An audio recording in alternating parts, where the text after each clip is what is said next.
Je viens aujourd'hui vous parler d'une contrée lointaine.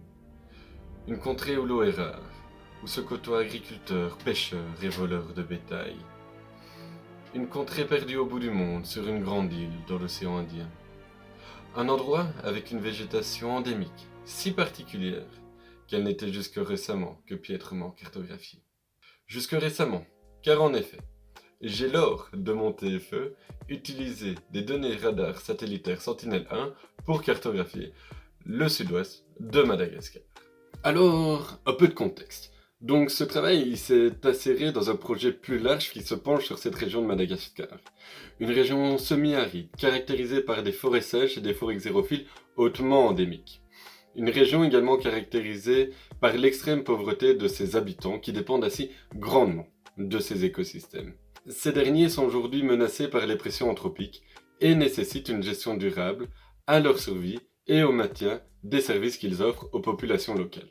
Et afin de ne pas faire cette gestion à l'aveuglette, nous avons besoin d'une caractérisation précise, quantitative et spatialement explicite de la végétation. Et c'est là que j'interviens. Et pour ce faire, j'ai utilisé des données radar. Ce sont en fait des ondes électromagnétiques qui sont envoyées depuis un capteur qui est en orbite dans l'espace vers la surface terrestre, qui sont réfléchies et puis analysées par le capteur. Eh bien, pourquoi étudier le potentiel de ces données radar, me direz-vous? En réalité, les zones arides, de par leurs caractéristiques, posent des challenges à l'imagerie optique, qui sont en gros des photos depuis l'espace.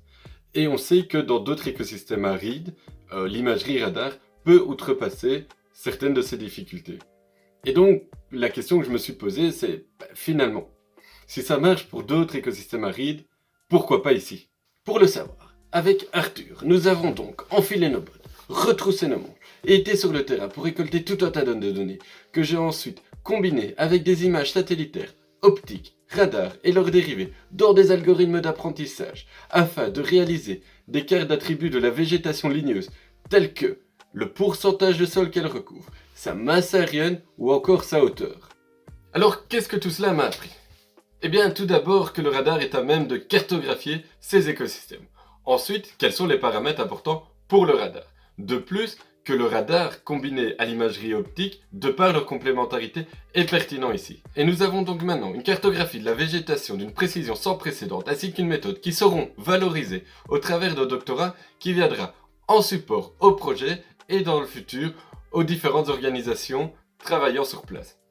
Alors, j'espère vous avoir fait un petit peu voyager à l'aide de cette présentation et ce montage un peu fantasque, et je vous remercie de votre attention.